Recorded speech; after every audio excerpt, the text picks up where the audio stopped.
Alita, c'est en 3D. C'est un popcorn. Ça passe pas du tout.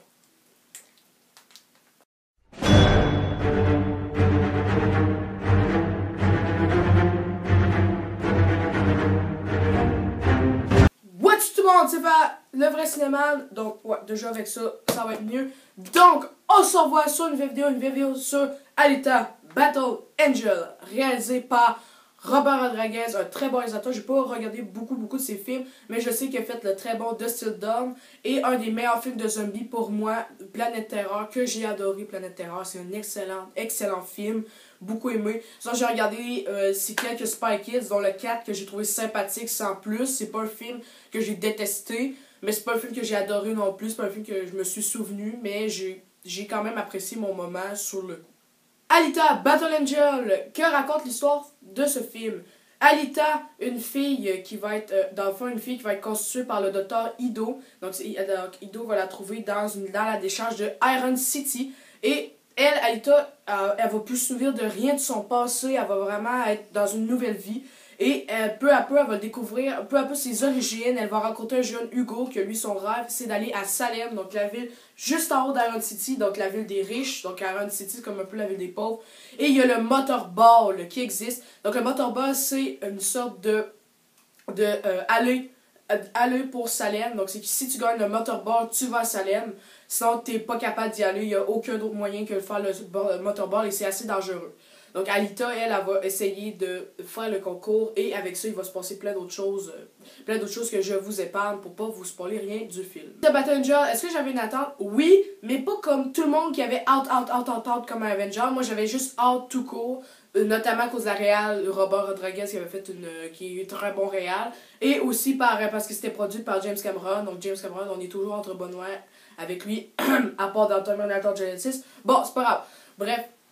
Donc, je trouve que pour moi, Alita, ça avait l'air d'être un Avatar numéro 2. Donc, dans le fond, avec les effets spéciaux qu'il y avait, tout le taf, ça a pris vraiment. Le film a été aussi...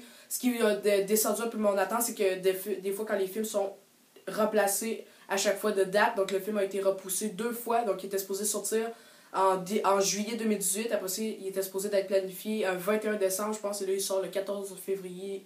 Il est sorti le 14 février 2018. Fait que... Des fois, ça annonce être un film peut-être assez mal travaillé, des fois, pas tout le temps.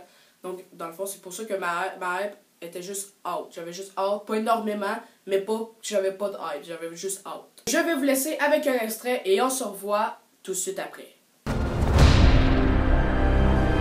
Mais ce n'est qu'une enveloppe. Elle n'est ni bonne ni mauvaise. Ce choix te revient à toi. Elle met en péril l'ordre naturel des choses.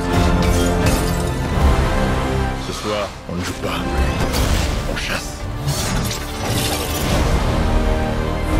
Je veux que vous détruisiez la fille qui se nomme Alita. Vous venez de faire la plus grosse erreur de votre vie. Quelle erreur? Celle de sous-estimer qui je suis.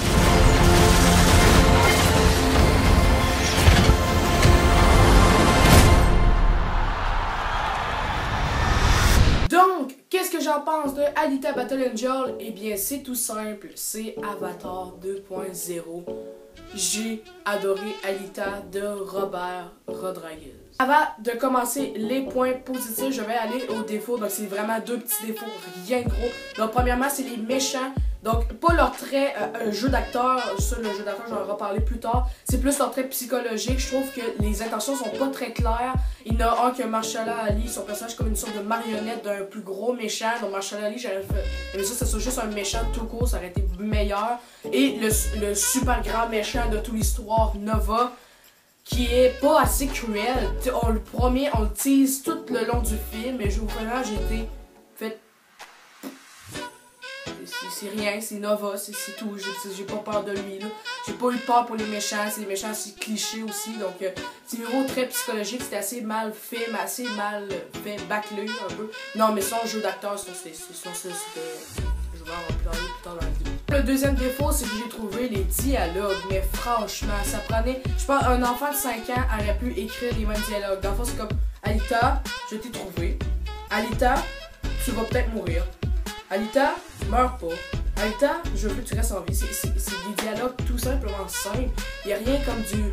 Je dis pas que c'est comme il faudrait comme du Quentin Tarantino, mais il faudrait au moins un peu d'originalité dans les dialogues. Il faut au moins que ça soit bon aux oreilles à entendre. Là, c'est juste des phrases copiées d'un film, d'un autre film de science-fiction, d'un autre film par rapport. Ils prennent ça, ils copient les mêmes phrases, juste en rajoutant Alita comme premier mot. C'est juste assez bizarre et assez mal fait, assez décevant. Bon, pour les positifs, donc le point positif c'est la réal qui est pour moi le plus grand qualité du film.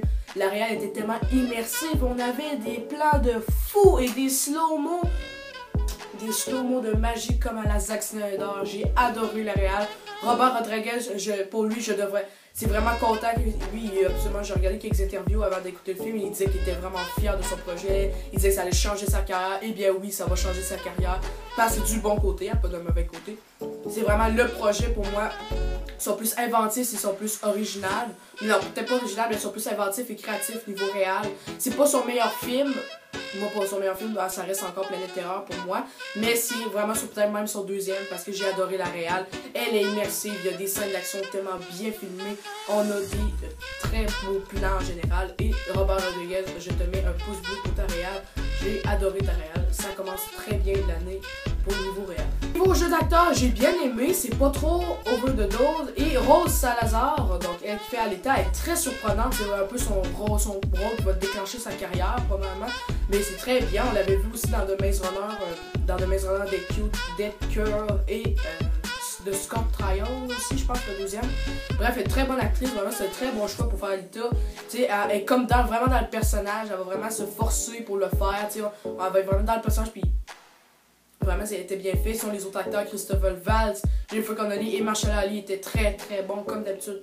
Comme d'habitude, Hugo, le personnage qui joue Hugo, est très... l'acteur qui joue Hugo, très bon aussi. On a aussi Ed Sorkin en méchant, que pour moi, c'est lui qui est comme le meilleur prestation méchant. Il est très bon, il est vraiment dans son rôle de genre, ma face, genre, je veux pas trop la briser. Tu sais, je suis comme beau classe, tueur à gage, robot, tu sais, j'ai bien aimé ça, ce rôle-là. Bref, dans le fond, jeu d'acteur, c'était absolument cool. Niveau effets spéciaux, eh bien oui, je vais en parler probablement beaucoup. Les décors et les effets spéciaux étaient magnifiques. Si j'avais pas une crainte dans les effets spéciaux, je trouvais que les yeux d'Alita dans la bande-annonce étaient vraiment gros comme ça. Mais au final, ils étaient super beaux.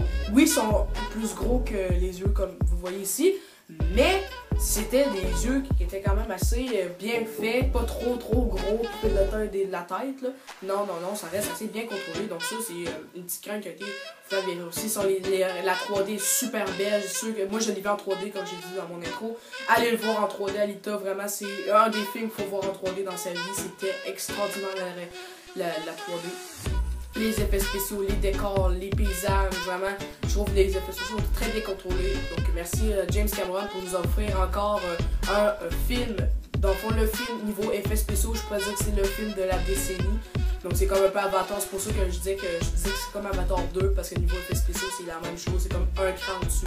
Donc j'ai hâte de voir les Avatars 2, 3, 4, 5, 6, je pense, qui sont annoncés dans les années dans la décennie 2020. Terminé, on va parler du scénario. Le scénario qui était très bon. Pour beaucoup de gens, le monde l'a trouvé assez décevant. Moi, je l'ai bien aimé. C'était bien construit. On a vraiment un schéma narratif qui se respecte. On a des belles péripéties. On a une belle fin. Oui, la fin, je l'ai aimé. Ok? C'est tout le monde, c'est le défaut de tout le monde sur ce film-là. Tout le monde dit, la fin est trop verte. Non, moi, je trouvais que c'était correct parce que, tu sais, ça fait des fins ouvertes. On en a eu plein dans le cinéma et c'est drôle parce que le monde, ils ont l'air de crier au meurtre pour cette fin, mais il y a des fins ouvertes que plein de gens ont aimé dans d'autres cinémas, c'est comme la même chose. Moi j'ai pas aimé ça, il y a une fin, un plot twist là, qui était très beau sur le méchant, qui est très pour moi, qui a très fonctionné. Donc la fin, moi ça je l'ai adoré. On utilise un 2 et ça j'ai vraiment cool parce que vraiment Alita, le premier, Alita Battle Angel 1 est juste génial. J'espère que le 2 va être autant meilleur. On peut aussi oublier de noter ça, le gore aussi était très bien. On avait vraiment un peu des fois la patte de Rodriguez, donc qui veut dire un peu les démembrements, on va avoir des têtes coupées, des bras coupés. Rien de trop hardcore ou trop abusé, c'est juste normalement. Donc c'est pour ça que le film est en général déconseillé aux jeunes enfants, donc peut-être plus au Québec. C'est qu'il y a un petit peu de violence sans être, donc c'est quand même accessible pour certains enfants, mais pour les plus petits, je le déconseille. Donc les parents qui écoutent ma vidéo en ce moment, emmenez pas vos petits de 5 ans là, ils vont être traumatisés, mais vos enfants de 10 ans, ils vont trouver ça.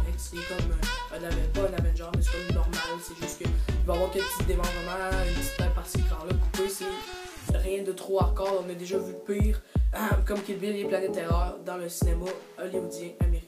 Donc, ma critique de Alita est terminée, donc je vais donner une note de 9 sur 10. Et un autre coup de cœur de cette année 2019, lui, il a plus de chances de se retrouver à ce top, parce que j'ai trouvé Alita innovateur, original, avec des effets spéciaux qui va marquer cette décennie. Ben, aussi, le film en entier va marquer la décennie de 2010. Ça va marquer beaucoup de cinéphiles, dont moi, et de jeunes cinéphiles surtout, avec une réale immersive, avec des scènes d'action tellement bien filmées, avec des slow-mo bien faits, des plans en général dans tout le film étaient très beaux. Jeu d'acteur superbe, ça va être insane, c'était en général très bien. Le scénario qui reste cohérent et qui est bien structuré. Donc je conseille Alita pour les enfants, ben pour les 10 ans et plus, parce que les 10 ans et moins, ils vont être traumatisés, ça j'en suis certain. Tout pour cette critique. Donc si vous avez aimé, n'oubliez pas de partager et de mettre un petit like, ça me ferait énormément plaisir. Et aussi mettez des commentaires, je réponds à tout le monde et ça me fait extrêmement plaisir, ça m'encourage à faire plus de vidéos. Donc si vous êtes fin, mettez un petit commentaire, likez, partagez la vidéo sur tous vos réseaux sociaux. On peut s'abonner, merci pour les 165 abonnés qu'on a dépassés récemment. Et on est bientôt les 200, ça serait vraiment nice de les atteindre pour le 8 mars, 9 mars, 8 mars pour les 2 ans de la chaîne. Bref, merci d'avoir écouté cette vidéo et on se revoit sur une critique de Umbrella Academy, une critique sur La Favorite, une critique sur Bonne Fête encore et une autre critique sur Dragon 3 peut-être. Donc, ciao ciao!